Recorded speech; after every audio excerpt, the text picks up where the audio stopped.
saya mau buka Bang Roy Suryo, Bu Dr. Tifa dan Pak Rismon ya. Tulisannya apa?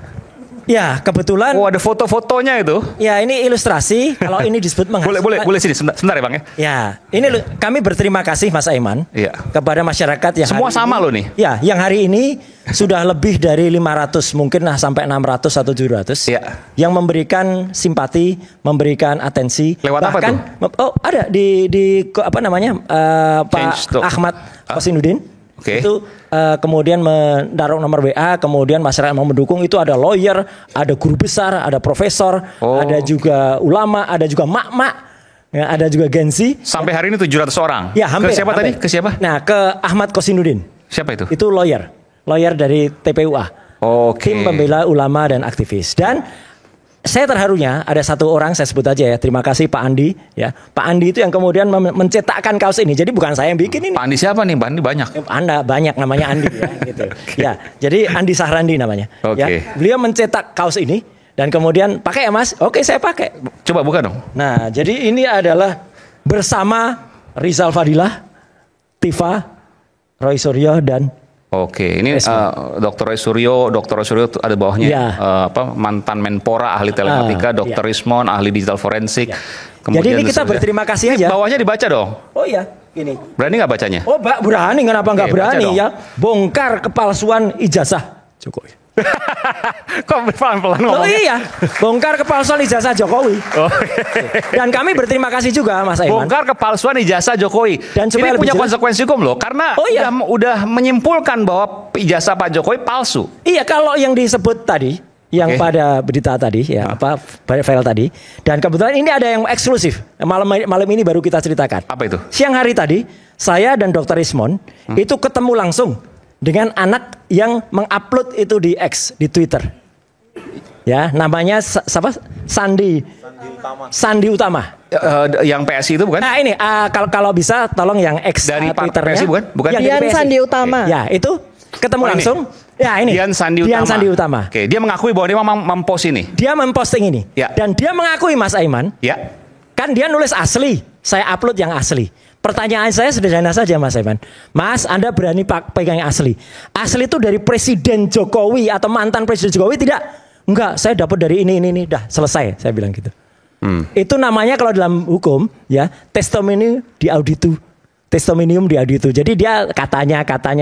Udah, kalau di ini yang kemudian di posting dan kemudian ini nanti terbukti misalnya, jasanya asli bukan ini, dia yang masuk karena dia sudah menyebarkan hoax.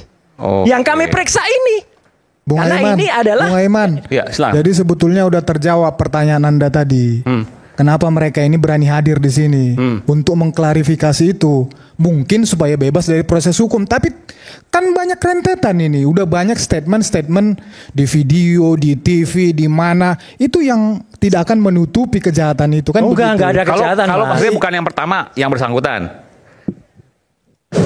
Tadi kan Anda pembukaannya kan begitu ya. Iya. Kenapa berani? Saya mengatakan mereka ini berani ternyata enggak untuk tujuan mengklarifikasi itu. Mengklarifikasi ini? Iya. Mengklarifikasi. Sekarang kan statement mereka kan begitu. Dr. Tifa juga tadi statement di awal pembukaannya begitu loh. Kalau yang ini, padahal yang diposting yang ini Mas. Padahal di banyak ya. Di banyak media. Mas, Anda pernah lihat belum ijazahnya? Pernah lihat fisik belum? Jawab jujur.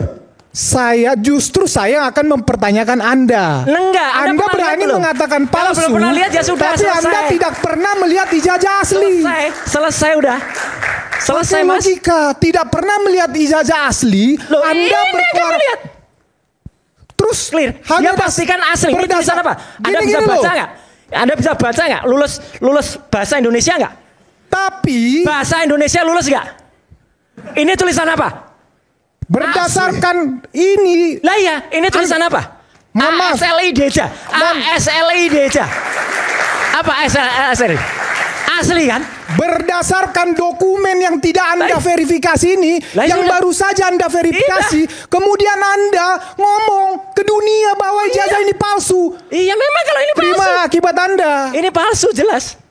Ini palsu. Kalau belum pernah nonton, belum pernah lihat ijazahnya. Anda tidak pernah pegang ijazah asli, tapi mengatakan ijazah Jokowi asli. Ya, memang karena yang kita lihat ini. Hancur. Mas, kalau Kasih pembelajaran yang benar ke publik. Skripsi pernah lihat Kasih belum? pembelajaran yang benar ke publik. Sudah. Anda tidak pernah pegang lihat ijazah asli. Tapi Anda ngomong ijazah Jokowi asli kemana-mana. Sekarang Anda mau klarifikasi. Enggak klarifikasi. Bos. Enggak klarifikasi, enggak ada bos-bosan. Kami itu ilmiah. Kami itu ilmiah. Oke. Doktor. Giliran Anda saya belum pernah lihat. Iya. Doktor juga, tapi harus sesuai Oke. Kita dengar lebih. ilmunya. Silakan, Bang. Seperti kata ahli-ahli ini, ya memang beliau ini setiap warga negara mempunyai hak untuk berekspresi, menyatakan pendapat di depan umum, ya, termasuk beliau-beliau ini yang ahli-ahli ini. Cuman di dalam melaksanakan hak dan kebebasan tersebut, ya, harus tunduk kepada pembatasan yang dilakukan oleh undang-undang. Ya, pembatasan yang dilakukan oleh undang-undang. Undang-undangnya apa, Mas? Sebutkan, Mas. Sebutkan. Hak dan pembebasan tersebut, kebebasan tersebut dijamin oleh Undang-Undang Dasar 1945. Nah, kasih tahu pasalnya 28. Demikian juga ya, pembatasan tersebut ya itu juga diatur dalam Undang-Undang Dasar 1945. Pasal pembatasan pasal. Jadi ini bukan jawab pasalnya juga nih. Pasal pembatasan berpendapat di pasal UUD 45 apa? Enggak, bukan. Saya tanya Bung Aiman yang jadi tadi pembatasan itu di pasal berapa itu tanya tadi? Ya, pembatasan itu di pasal 28 ayat J Undang-Undang Dasar 1945 bahwa Undang-Undang Dasar ya hak dan kebebasan itu ya tidak boleh melanggar hak dan kebebasan orang lain. Itu juga dijamin oleh Undang-Undang Dasar kita. Oke, ya boleh saja beliau-beliau ini menyatakan pendapatnya, menyatakan keahliannya di depan publik, tetapi tidak boleh menyerang kehormatan seseorang. Ya, Mas, tidak boleh menyatakan, tidak boleh menyatakan ijazah seseorang atau dokumen seseorang itu palsu, karena itu bukan kewenangan dia. Walaupun beliau-beliau ini ahli digital forensik tingkat dewa, tetap saja kewenangan menyatakan ijazah palsu atau tidak itu adalah kewenangan lembaga atau perguruan tinggi yang mengeluarkannya. Ya. Itu kesimpulan itu harus dikeluarkan oleh lembaga kewenangan. Ya, itu sudah pasti itu. Secara hukum bahwa yang berhak menyatakan ijazah palsu atau bukan itu adalah perguruan tinggi yang mengeluarkan undang-undangnya mana itu? Ijazah tersebut. Sebutkan undang-undangnya. Mana, Mas? Undang-undangnya mana? Jadi saya mau katakan ada 4 fakta.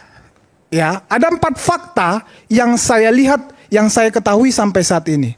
Pertama, Jokowi itu alumni UGM secara tegas, itu jelas. Itu bisa dibuktikan. Ya, itu fakta itu kan. Dengan apa buktinya? Masih perlu dipertanyakan. Yang kedua, ya, UGM tidak pernah menyatakan apapun, merasa curiga tentang apapun, bahkan menyatakan kan tadi tentang ijazah Jokowi itu palsu, tidak ada kecurigaan apapun. Itu, ya. Yang berikutnya, kasus tentang ijazah palsu ini sudah pernah atau sudah ada yang pernah dipidana. Bohong masalah, Mas. Anda jangan salah baca. Orang hukum kok salah baca. Nanti saya. Ya. Nah, ini ironis. Itu fakta. Nanti saya berikan kesempatan. Ironis. Ya, itu fakta. Nah, dari semua fakta-fakta itu, kemudian dengan argumen digital forensik, ya, ahli-ahli ini mengatakan bahwa ijazah Jokowi palsu. Padahal data yang dipakai untuk melakukan digital forensik itu bukan dokumen asli atau yang terverifikasi. Coba bayangin, nalar dokter-dokter apa yang seperti ini? Mau memberikan pelajaran apa kepada publik? Jangan mengejek dokter Anda. Coba. Bayangkan. Diam-diam, lulusan mana ini? Ini lulusan bayangkan, mana ini? ya. Mas, orang-orang yang dari tadi mengklaim dokter-dokter ahli ini, ahli digital forensik. Iya, kami UGM asli, mengatakan. Anda UGM nggak Anda? Mengatakan sebuah ijazah Jokowi palsu, ya. Siapa sih? Memakai analisa dokumen yang tidak jelas terverifikasi. Coba publik nilai. Bagaimana kualitas orang-orang ini? Ngaco. Ayo. Ngaco. Saya dulu. Bentar, nanti saya berikan maaf. Jadi pertama, ini harus dijawab juga. Menurut saya ini masuk logika juga. Yang pertama, UGM telah menyatakan bahwa ijazah. UGM bisa salah, Mas. Sebentar. Nanti silakan UGM dijawab. Sudah bohong kemarin soalnya. UGM sudah bohong. Ini pernyataan baru lagi nih. Oh, pernyataan hukum nih. Dua kali. UGM menyatakan bahwa Pak Jokowi adalah alumni UGM. Jelas. Yang kedua, alumni itu belum tentu lulus juga alumni, Mas. Bahwa ijazah Pak Jokowi. Satu lagi tadi lupa. Bahwa ijazah Pak Jokowi sudah diverifikasi berulang-ulang oleh lembaga yang berwenang. Tadi datanya hilang. UGM, ya. Nggak, ini pernyataan konferensi KPU, konteks pers. KPU ya, konteks konferensi pers dari UGM menyatakan bahwa ijazah Pak Jokowi asli. Yang ketiga, bahwa ada orang yang pernah mempermasalahkan ijazah Pak Jokowi namanya Bambang Tri, yang kemudian akhirnya dipidana pada saat Pak Jokowi jadi presiden waktu itu ya. Fatal. Saya dong. Bagaimana kemudian tiga hal ini dijawab? Sesaat lagi kami akan segera kembali. Oke, saya ulangi lagi tadi Bung Freddy mengatakan bahwa ada tiga jenis yang kemudian harus dijawab. Yang pertama, ijazah Pak Jokowi. Pak Jokowi alumni UGM itu sudah dikatakan oleh pihak UGM. Kemudian yang kedua, ijazah Pak Jokowi asli sudah dikatakan oleh pihak Universitas Gadjah Mada UGM. Yang ketiga, ada orang yang pernah mempermasalahkan ijazah Pak Jokowi namanya Bambang Tri Mulyono, lalu kemudian ia justru malah dipenjara. Artinya dari ketiga hal ini publik sudah diverifikasi ijazahnya oleh lembaga yang berwenang.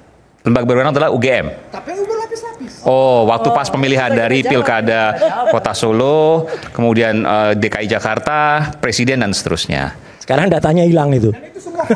Oke, baik. Dari keempat argumentasi ini, ada yang mau jawab? Dr. Tifa atau Mas Roy? Ya, saya dulu deh gini. Jadi UGM pun bisa salah. Ya. UGM bisa salah? Bisa. Itu rektor-rektor semua, wakil rektor dan semua. Wakil rektor, bukan rektornya loh ya, wakil rektor. Wakil rektor ngomong. Rektornya tadi ngomong fakultas kehutanan aja, fakultas kedokteran, ya kan? Itu kan sudah salah. Itu tapi kan direvisi. Itu petunjuk Allah, Mas. Kalau enggak mungkin dia salah. Yang kedua, dia bohong. Saya katakan bohong. Ketika mengatakan, oh di depan sudah kita serahkan semua bukti-bukti. Di pertemuan itu sudah diserahkan dok. Tidak ada satupun bukti yang ditampilkan di situ. Sebentar. UGM bohong. Ya. Wakil rektor waktu itu yang bicara ya? Iya. Ngasih statement. Provening itu? Ya, provening. Provening kalau ada keberatan silahkan tuntut saya. Mas Roy mengatakan provening bohong pada waktu konferensi pers itu? Ya.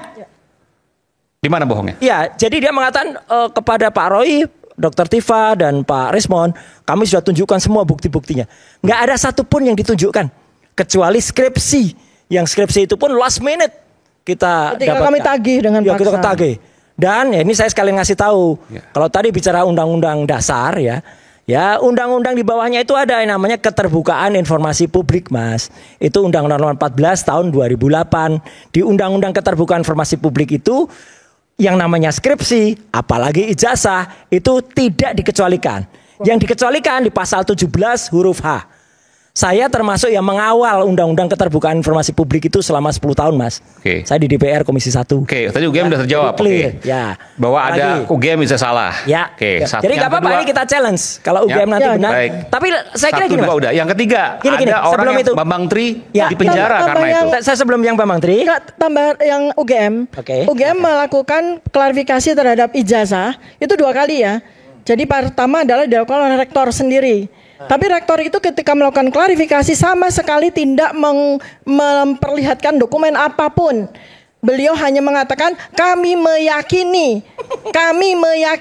bahwa ijazah Joko Widodo asli. Coba dicek di video. Kami meyakini itu bukan sebuah evidence base, bukan sebuah pernyataan ilmiah karena harus harus Lakukan proses. harus diproses, diuji lagi. Iya. Kedua, ketika kami bertemu tanggal 15 April 2025, sekali lagi UGM hanya mengeluarkan narasi, sama sekali tidak mengeluarkan dokumen apapun untuk memverifikasi Ini harus secara tahu Mas, ilmiah. masyarakat harus ngerti Ya. ini. Jadi kami tidak mendapatkan dokumen apapun, UGM hanya mengeluarkan klarifikasi berdasarkan narasi. Dan itu secara ilmiah sama sekali tidak evidence based. Artinya UGM tidak pernah melakukan pernyataan dengan basis bukti ilmiah. Ya, satu-satunya dokumen yang kami lihat itu hanya skripsi, yang itu pun juga tidak bermaksud untuk ditunjukkan kepada kami. Ketika kami paksa, kami ingin melihat skripsi, barulah mereka memperlihatkan kepada kami. Adapun tentang ijazah, mereka mengatakan ijazah asli sudah kami serahkan kepada alumnus. Betul ya, kami pun juga nggak ada ijazah kami di UGM kan. Dan tidak pada tempatnya kami meminta ijazah asli tersebut ke UGM. Maka ada tim yang kemudian tanggal 16 April Sebentar, bertemu. ijazah pasti tersimpan di kampus dong, minimal fotokopian yang legalisir. Itu yang kami harapkan untuk ditunjukkan oleh UGM. Tidak ada katanya. Iya, dia tidak menunjukkan sama sekali harusnya kan. Karena berdasarkan dari kesepakatan pada tanggal 15 April itu, kita ini sama-sama melakukan sebuah klarifikasi secara ilmiah. Apa arti klarifikasi secara ilmiah? Harus ada sebuah dokumen yang bisa kami buktikan secara ilmiah. Tapi UGM tidak memberikan itu. Oke. Termasuk ijazah ya. Ya. Artinya kan seharusnya ada. Oke, baik. Ya. Sekarang pertanyaan yang keempat, bahwa ini sudah berproses berkali-kali, mulai dari pilkada kota Solo, itu salah, DKI Mas. Jakarta, yang presiden. Nomor tiga dulu. Nomor tiga kan Tri. katanya Bambang Tri. Ya. Ya, Bambang Tri itu memang pernah menggugat. Cuman kan kita juga tahu lah, katanya memang Bambang Tri nggak punya kemampuan apapun ya gitu. Jadi hanya berdasar. Oke, makanya kami tampil gitu loh. Kita ini berdasarkan ilmu pengetahuan. Bukan Itu beda kaleng-kaleng. Anda dengan Bambang Tri, Anda mau mengatakan itu? Loh, iya, bukan kaleng. Kita tuh Dr. Rismond itu lulusan forensiknya Jepang. Ya.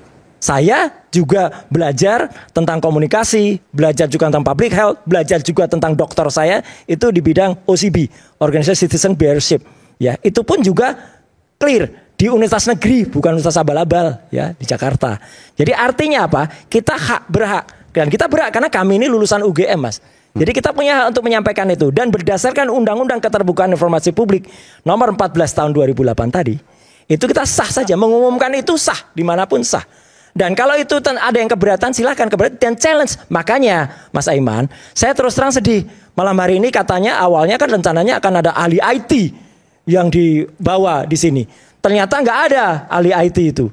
Ya gitu. Ya itu sahabat saya tadinya, Abah itu. Ya Abimanyu Wahyu Hidayat. Ya, awalnya mau hadir ke sini tapi akhirnya membatalkan. Lah makanya jadi Abah kenapa kamu batal gitu loh gitu dia hadir di sini. Tambahan.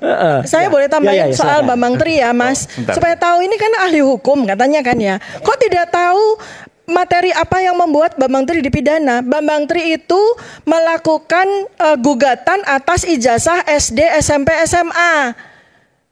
Yang mana kemudian dia dihukum. Dia sama sekali yang tidak mengeluarkan soal ini. Jadi bukan ini. Bukan ijazah S1. Bukan ijazah S1 supaya tahu. Dan Bambang Tri itu tadinya diputus di level pengadilannya itu karena dikatakan menyebarkan kabar bohong. Ketahuilah Mas Aiman dan semua iNews penonton, akhirnya Mahkamah Agung ya dalam kasasinya itu memutuskan bahwa itu mencabut. Jadi bukan itu lagi. Jadi sebenarnya dia yang kena hanya kemudian menimbulkan keresahan atau menimbulkan kegaduhan. Oke. Dan per sekarang adalah Bambang Tri alhamdulillah ini sedang proses untuk PB. Tapi gini Mas, sebelum ke yang keempat ya tadi dia. Saya terus terang ini ada perkembangan menarik sore ini Mas gitu. Oke. Sore hari ini ada seorang yang mengundurkan diri. Ya, nggak ada hubungannya ini langsung. Bukan sore ini, maksudnya kepala PCO. Betul. Ya, dia tanggal 21 April, tapi ya. baru diumumkan sekarang. Ya. Itu Hasan Dasbi itu bagus Mas gitu. Dia mengundurkan diri gitu loh. Artinya contoh itu sebenarnya kalau UGM mengerti, inilah kesempatannya. Kalau memang salah, katakanlah salah. Kalau salah ya salah. Siapa yang diminta mengundurkan diri? Ya orang yang melakukan statement yang tidak sesuai faktanya. Itu. Prof Ening maksudnya? Ya lihatlah nanti statementnya. jangan kemudian membelokkan itu. Dan kalau klarifikasi tadi yang keempat, Ya. oke, KPU sudah mengklarifikasi. Yang paling lucu Mas, KPU sekarang kan ikut tergugat dalam gugatannya Pak Dr. Taufik. Setelah dicek di KPU, nggak ada datanya semua data presiden ada. Mulai dari Gus Dur, Megawati, SBY, semua ada. Kecuali datanya Joko Widodo ini nggak ada, hilang. Data Aneh. apa? Data pendaftarannya di KPU. Nggak ada. Iya. Termasuk ijazah juga nggak ada. Dan nggak ada. Aneh kan? Siapa yang menyatakan nggak ada itu? Pak Taufik, Dr. Taufik. Yang sekarang sedang menggugat Joko Widodo di Solo kan? Dan lucunya kalau itu diperiksa, yang dulu sempat kita capture. Oh jadi data-data pendaftaran Pak Jokowi baik di KPUD Solo, Ya. KPUD Jakarta maupun di KPU pusat tidak ada. Tidak ada. Hilang. Hilang. Padahal kami Di sempat websitenya lihat. ada. Tiga KPU itu nggak ada. Ini kan aneh gitu. Kalau ada ya jangankan ijazahnya, data di KPU aja bisa hilang, digondol tikus kali ya. Iya. Itu hilang. Kalau sekarang kan nggak mungkin hilang karena kan bukan data apa diupload kalau sekarang kan. Kalau yang kemarin itu mungkin offline bentuknya fisik. Makanya itu diupload pun nanti juga ada hal. Nanti Dr. Risman akan menerangkan soal upload itu. Data-data di repository itu juga ada yang keanehan. Oke. Tapi banyak keanehan lah Mas.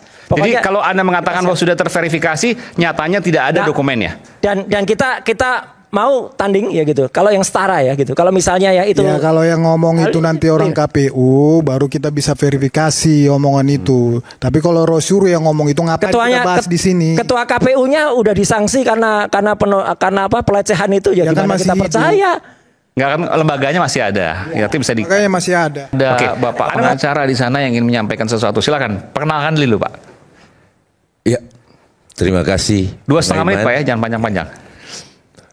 Terima kasih Bung Aiman dan para peserta yang hadir. Rakyat bersuara. Ini ya rakyat bersuara. Narasumbernya cukup bagus-bagus, ahli-ahli lagi kan. Ini ilmiah semua nih. Tapi yang satunya hukum. Jadi kalau hukum dengan ilmiah itu sangat berbeda kecuali keterkaitannya pada pembuktian. Sederhana sekali sebenarnya Bung Aiman. Jadi gini, saya melihat tadi perkara yang belum dijawab. Saya bantu dikit jawab bahwa terkait dengan etika ilmiah tadi, ya kan? Kalau etika ilmiah itu kan, kalau nggak salah ini kita orang hukum bukan nggak belajar etika ilmiah, kita belajar etika hukum.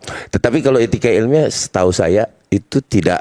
Yang saya baca barusan juga bahwa ilmuwan itu harus menghormati hak-hak orang lain gitu dalam meneliti.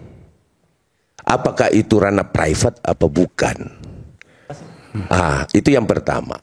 Jadi Ya. jangan sampai temuannya merugikan. Yang saya baca. Bentar, jangan sampai temuannya merugikan orang lain. Anda mau mengatakan Betul itu? sekali, Bung Oke. Aiman. Dan menimbulkan gejolak. Oke, Itu baik. dulu. Baik. Terus yang kedua, Bung Oke, Aiman. terakhir ya. Ya, yang kedua, jangan diterahin dulu, Bung Aiman. Waktunya terbatas soalnya. Iya. Ya, jadi yang kedua, Bung Aiman, bahwa mens rea dari suatu tindak pidana. Niat jahat. Oke. Ya, ini kan persoalannya dilaporkan kan, yang kita bahas kan, bukan persoalan ijazah palsu dulu kan, ini pelaporan terhadap terlapor dan pelapor. Nah, kalau kita mau membahas persoalan pidana, itu mens rea-nya dulu, dia terpenuhi apa enggak. Kemudian yang terakhir nih Bung Aiman, yang disampaikan saudara saya Bung Roy itu saya hormati sekali tuh Bang Roy. Jadi gini, bahwa LP ditolak. Tidak boleh nolak LP. Tidak boleh nolak LP. LP itu tidak akan pernah ditolak.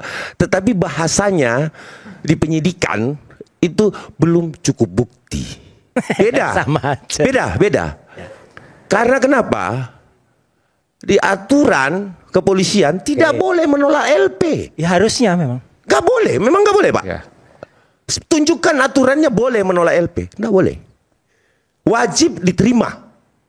Selama Itu, buktinya cukup. Selama buktinya cukup. Atau ada bukti permulaan. Ya. Dan mens rea. Oke. Oke. Saya rasa Ya. itu. Oke. Satu Nggak, sedikit lagi. Satu pertanyaan aja. Oke. Kayaknya saya nggak salah deh. Bapak pengacara ini juga yang kemarin melaporkan ke Bareskrim ya? Saya. Iya nggak? Jujur aja. Saya yang membuat Ikut rombongan kan, lapor kan? dumasnya. Saya yang membuat dumasnya. Oke, ya udah clear. Berarti kan dari kelompok mana udah ketahuan. Jadi jangan Udah, berkelompok case close. dulu. Oke. Jangan berkelompok dulu. Ya sedikit merespon Bung Rismon tadi. Saya sepakat, 100% saya sepakat sama Bung Rismon ini. Tentang keterbukaan informasi ya, mengedukasi publik, saya sepakat Bung. Saya juga tadi sepakat tentang Anda menguraikan, menjelaskan tentang skripsi itu. Itu baru betul, cerdas sekali nih, khusus buat skripsi. Ya, dia pakai dokumen asli.